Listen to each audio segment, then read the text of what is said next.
Hey, Shalom, this is Brother Yuan. First and foremost, I want to give all praises to the Most High, Yahweh, Bahashem, Yahushua, Bahashem, Rekah Kadash. I want to give double honor to the apostles and the elders of Great Millstone, and I want to say Shalom to all the brothers and, of course, the few sisters who are pursuing this truth in sincerity. All right? May the blessing of election be upon your house. Shalom. All right? So, the title of today's lesson is A Prophet Among Them. So, and I'll just start the video off like this. Let's go to Matthew, the 12th chapter. All right. And the 39th verse. It says what? But he answered and said unto them, an evil and adulterous generation, and our people, Israel, is married unto the Most High. All right. He likens us unto his bride. Our people have committed spiritual adultery towards the Most High. Our people do it every day. And they think they're worshiping God, but they're worshiping, in Christianity, they're worshiping something totally different. They don't worship the Lord as he is. They don't follow after his words. Okay. Christianity, even the vibration mentally that comes with it is do as thou wilt. There's no rigid conform to change, to be distinct, holy, meaning to be separate, kodash, from the world. All right. The Christian church is a friend of the world. Okay. So our people commit spiritual adultery. All right. A lot of our women are into witchcraft. They're into these other things that they look to for salvation and guidance and wisdom. And that's, the Lord likens that unto adultery. All right. It's Matthew 12 and 39 once more. But he answered, and it's Yahushua speaking. But he answered unto them, an evil and adulterous generation seeketh after a sign. So our people are looking for, what's the understanding? How do we navigate life? What's the for sure, guidance and wisdom? Is right here in front of us. It's right here in the book. All right. And the Lord is giving you a sign. And it goes on to tell you what sign he's giving you. Right. And there shall no sign be given to it, but the sign of the prophet Jonas. He set his men, as he's always done, right in your face. Every major city you go to, especially here in Babylon, you have the brothers on the highways and hedges bringing out the word, going into distinct detailed prophecy. The whole thing that's happened over there with Russia and Ukraine, do you know that's prophesied in detail in the Bible? And you'll tell Jack that, and you can even show him. Like, look, hey, this is what it's talking about. Magog, this is who that is today. He's putting that old Soviet Union spirit back on Russia. The hooks in the jaws. That's what that is. You can show it to him. And instead of the right course of thinking, to have the question, well, what else does it, mention? Is there anything that pertains to me? I can't worry about that, man. I gotta get this bag. I gotta make something of myself in this kingdom that's circling the drain. They don't have the right course of thinking. And really it boils down to what? The Lord didn't give them that gift of faith, the eye salve. So it's not an intellectual deficit, because there's some smart jakes out there, but they haven't been endowed with the gift of faith. They haven't been endowed with the eye salve to see or to hear the new song in its fullness. All right. Matthew 12 and 39. We're going to read all the way through it.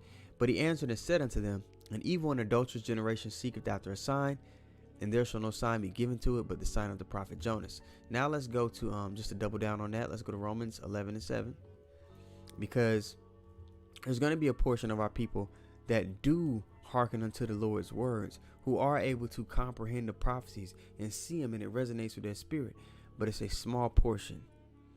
Very, very small portion, and that portion is called the elect. All right, 2/3 of our people as prophesied. Yeah, that's what separates the Bible from everything else. The prophecies, the distinct prophecies, right? 2/3 of our people, Zechariah 13:8, are prophesied to die on this side before the kingdom of heaven is established. They're going to perish on this side through the different plagues and destruction that the Lord sends upon the earth. But the 1/3 and the elect, which is the 1/3 and the elect within, that remnant, the 144,000 men, though that's going to be the governing body of heaven. Okay, so that 1/3 and elect, they're going to get this thing. they're gonna understand it, and they're gonna be called to change. They're gonna become different people. They're gonna walk in that spiritual light, man. They're gonna rehearse the righteous acts to the best of their ability, as stated in Judges 5:11. They're gonna seek to offend the Lord less, because people are offending the Lord every day in their doings. Okay, this is Romans 11:7. It reads, "What then? Israel hath not obtained that which he seeketh for." All right, Israel is talking about the people before the place, for those who are new. Israel, the so-called Black, Latino, and Native American people. Okay, we're the people who the sign and the wonder was put upon them via the curses, so that they can be identified in this time, because it was prophesied that we would discontinue from our heritage, pursuing the Jeremiah 17:4. The Lord told Jeremiah, in Jeremiah, "Even thou shalt discontinue from thine heritage that I gave thee." Discontinue from the culture, his ways. Okay, and that also alludes to what?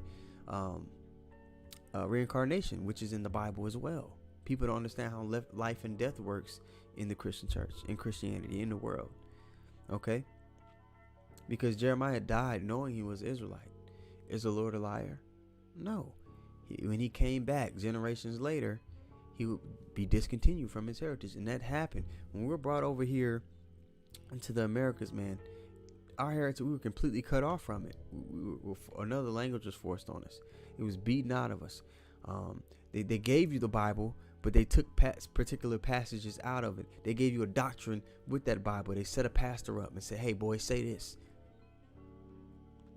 So, you know, again, I just been we could just ramble off prophecies all day. But it's in this book, man. We know exactly how things are going to play out. But it's going to be too late for most people. When the calamities hit and everything goes to hell and people, you know, their life is hanging in the balance day to day, guess what they'll realize? Ezekiel 33:33. Okay. Actually, let me, should I start up here? Or should I just get straight to the point and keep going?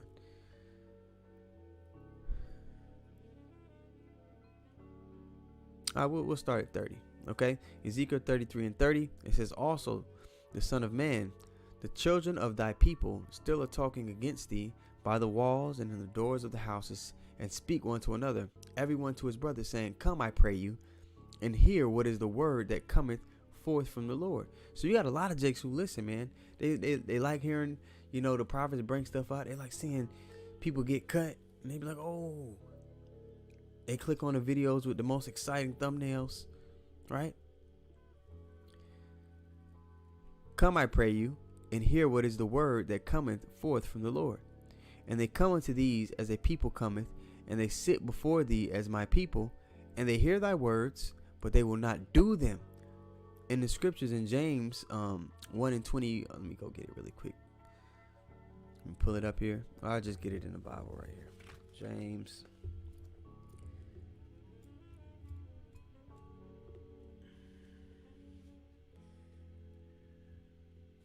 All right, James 1:22. And you know, this is one of my favorites. I haven't brought it out in a while. James 1:22. "Be ye doers of the word, and not hearers only." And it's telling you right here what we're reading in Ezekiel 33. And what verse are we in? 31. It says, what? "And they sit before thee as my people, and they hear thy words, but they will not do them." Okay, but then James 1:22, it says what? "But be ye doers of the word, and not hearers only." In 33, these people are being hearers only, and that's what majority of Israel is doing. But it's James 1:22 once more. "But be ye doers of the word, and not hearers only, deceiving your own selves." You're deceiving your own self, because you're not going to receive salvation by being a hearer only. If you truly have faith, if you truly believe, you're going to act on that faith. And that's why the scriptures say faith and works go hand in hand, right? Somebody can sit there and say they believe all they want. Majority of women I dealt with, that when I was first coming in, they would say they believed. You know, I went through the ups and downs and caught my bruises, but you know, as soon as I stopped being with them, they weren't in the truth. Was the things that they learned, did they become not true because they stopped being with me? No, of course not. But it goes to show, man, it was like a nice song to hear. And a lot of Israel as a whole is like that. You know? Let's continue on. Verse 24. No, 23, Shalakia, James 1 and 23. For if any be a hearer of the word, and not a doer, he is like unto a man beholding his natural face in a glass. This guy sees himself in the mirror. He sees what he looks like, right? He sees his own countenance. He's looking in the mirror, Verse 24. For he beholdeth himself, and goeth his way, and straightway forgetteth what manner of man he was. Somebody that can see their reflection in the mirror and walk off and forget what they look like, can't recognize themselves, and the next time they see themselves in the mirror, that person's elevator doesn't go all the way to the top. Israel's spiritual elevator doesn't go all the way to the top. They're not all the way there, man. And that's just what it is, because the Lord did endow them with this spiritual understanding. You see? So just because, a Jacob drive by at camp and honk the horn and say shalom doesn't mean he's really in this thing. Okay, so let's continue reading. We're back in Ezekiel 33, and now we'll start at the top of 31. It says, and they come unto thee as a people, and they come and sit before thee as my people, and they hear thy words, but they will not do them. For with their mouth they shew much love. Hey, shalom. They got the t-shirt with the fringes on, but they smoking weed. And you guys seen that we put that image up, and brothers, they all, different brothers did lessons on it. And you see that's a spirit that's on a lot of our people, man. They don't really understand what they're part of. But they will not do them. For with their mouth they shew much love, but their heart, their mind, goeth after their covetousness. And lo, thou art unto them as a very lovely song, right? A catchy song, right? Of one that hath pleasant voice, and they can play well on an instrument. For they hear thy words, but they do them not. And when this cometh to pass, lo, it will come, then shall they know that a prophet hath been among them. So as the calamities start to hit, when the famine of the word hits and we're not out there anymore, and everything that the Lord put his spirit on us to say according to his word starts to play out exactly how he said it, that song that they heard us singing, that new song, is going to replay in their heads. But it's going to be like, you kind of remember a song, but you don't really remember all the lyrics, but you remember parts, and you're like, oh shit, I can't, what did it say? That's how majority of Israel is going to be. They're going to be seeking for an answer. They're going to be, once the Lord pulls us off the streets, man, once that famine of the word hits it, that's what it is. The doors are closed. All right, so that's what's going to be happening. People are going to be seeking that answer, and they're going to know. It's gonna become a realization, dude. Those guys on the corners, they knew this. Everything they said is coming to pass. I need more. I need more information. I got to know how I can get through this. But we're not gonna be there,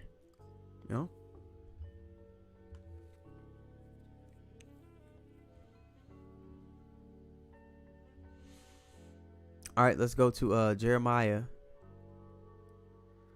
the 3rd chapter, in the 8th verse. All right, it says, and I saw, when for all the causes whereby backsliding Israel committed adultery, and our people, like I said, we already went into that, they commit spiritual adultery, literal adultery. They do everything that's contrary to the Lord's instructions, man. Are we going to have the Lord's instructions down perfect on his side? Of course not. You all know that. Any man that tell you that he is, like the scriptures say, man, he maketh the Lord a liar. I'm paraphrasing, and I'll probably go get that here shortly. All right. And I saw, when for all the causes whereby backsliding Israel committed adultery, I had put her away. Again, the Lord sees us as a bride, and we were put away because of our adultery, and given her a bill of divorce. Yet her treacherous sister Judah, so Israel, now history, Israel and Judah, those are the northern and the southern kingdom. All right, the 10 tribes would be often referred to as Israel in the scriptures. Sometimes it refers to Israel as the whole nation, and sometimes he refers to Israel as the 10 tribes, right? The northern kingdom. Judah, the southern kingdom, which consists of Benjamin, Judah, and Levi, all right, which will give you your, today you would say your people of Negro descent, all right? You would say that, but there's Judah, Benjamin, and Levi. Israel, especially when you go to the book of Kings, man, there were no righteous kings for the northern kingdom. They always went off worshiping other gods, committing heinous acts. Judah will have kings here and there. King Jehoshaphat was a righteous king. Yet you have kings within Judah, the southern kingdom, that operated in a righteous fashion from time to time. But majority of the time, they were being wicked too. Okay? So here in Jeremiah 3:8, it says, "And I saw, when for all causes whereby backsliding Israel committed adultery, I had put her away." And they what? The Lord had them go into the Assyrian captivity. He had them just ransacked by the Assyrians. Okay? And giving her a bill of divorce. Yet her treacherous sister Judah feared not, but went and played the harlot also. And our people followed right in their shoes, man, doing wickedness. And we were sent into captivity after captivity, right?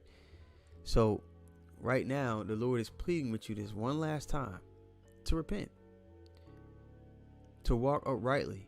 But those same spirits that were following after wickedness back then, and we touched on that, reincarnation is in the scriptures. And if you want a more in-depth lesson about it, type in GMS, reincarnation or regeneration, which are the same thing. All right, type it in, and you can type it on my page, or you can go just type it in a regular search bar, and there's hundreds of lessons of brothers going into it. There's no way you can miss it. All right, yeah. So those same spirits that were doing wickedness, they're back here today. The same spirits that were in Sodom and Gomorrah, back here today. Those same spirits that gave up our Lord, our big brother Yahweh Shai, that said crucify him, they're back here today. They said let his blood be upon us and our children. And truly that's so. All right. So our people, they're spiritual adulterers, man.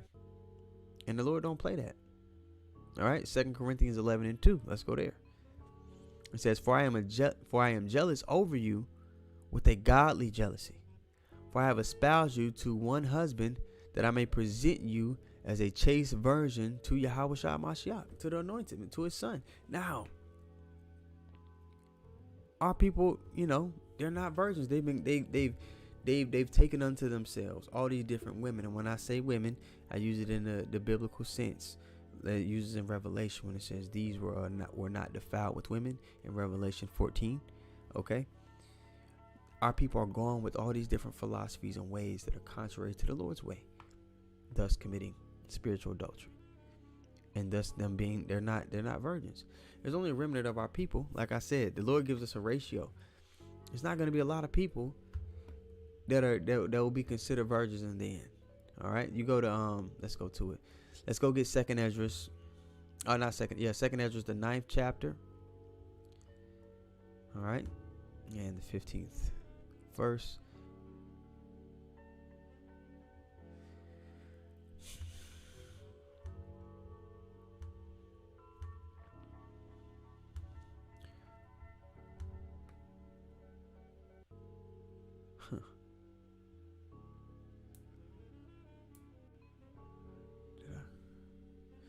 This Second Esdras, the 9th chapter and the 15th verse. It says, I have said before, and now do speak, and will speak it also hereafter, that there be many more of them which perish than of them which shall be saved.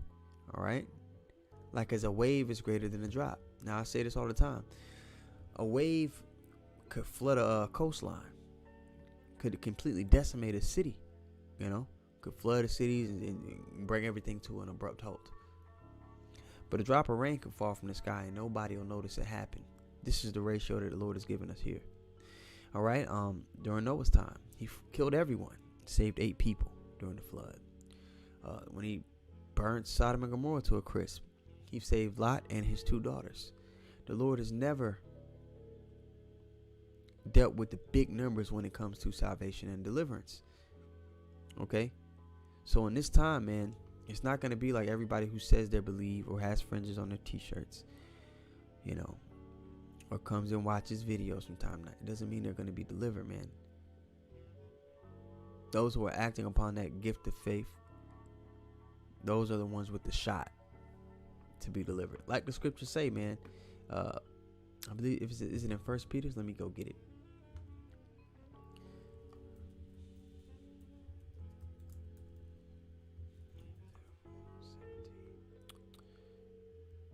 It's 4. I thought it was 4:17, but it's 4:18. But let's go there. 1 Peter's 4, and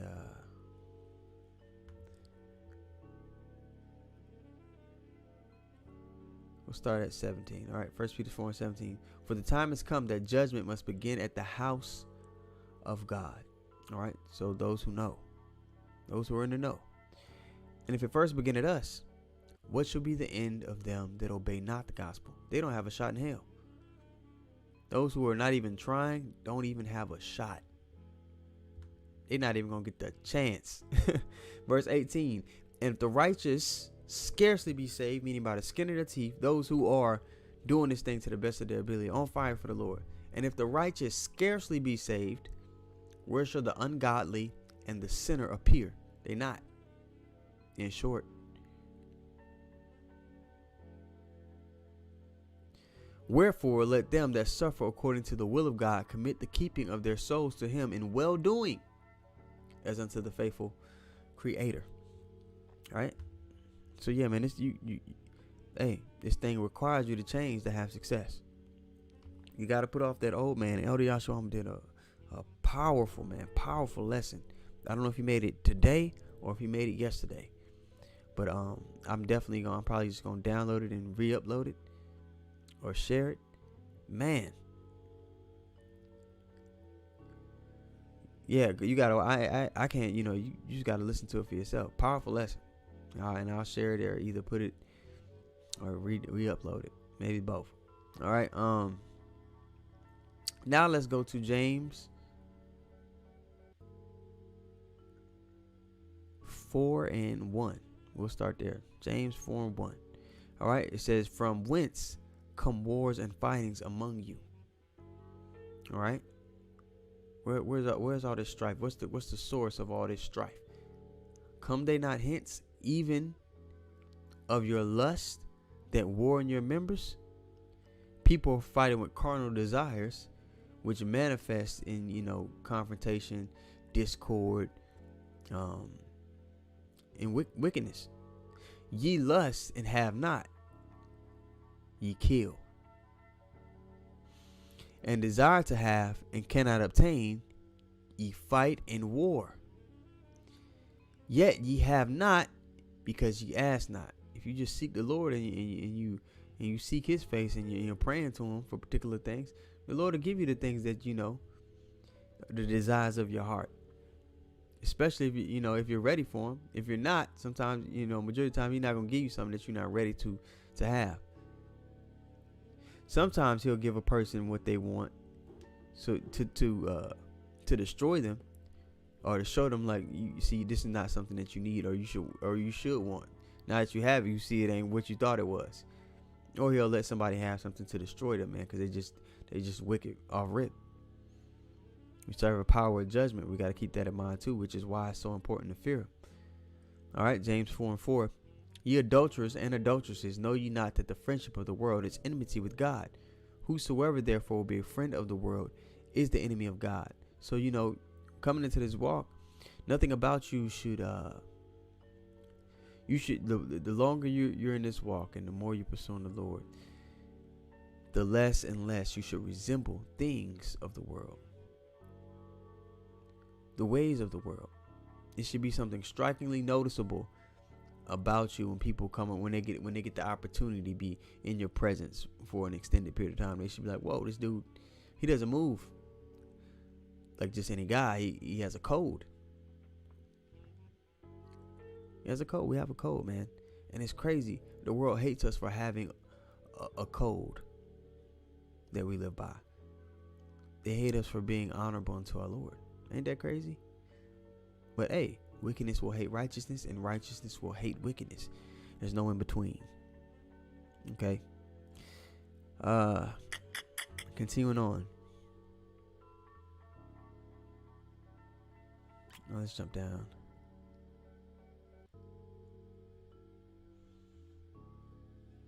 Verse 8, James 4:8. Draw nigh unto God, and he will draw nigh to you. How do you do that? You got to be reading, studying, and being a doer, man. It's really not hard. This thing is really easily accessible. But again, not anybody could just come into this thing, because this has to be the role that you were given from the jump. There were some people that were created to not get it. And there's no amount of eloquent speech or gimmicks that'll get somebody to walk uprightly towards the Lord in a sincere fashion. All right. Draw nigh, in verse 8, James 4:8. Draw nigh to God, and he will draw nigh to you. Cleanse your hands, ye sinners, and purify your hearts, ye double-minded. And a double-minded man is what? Unstable in all his ways. All right. So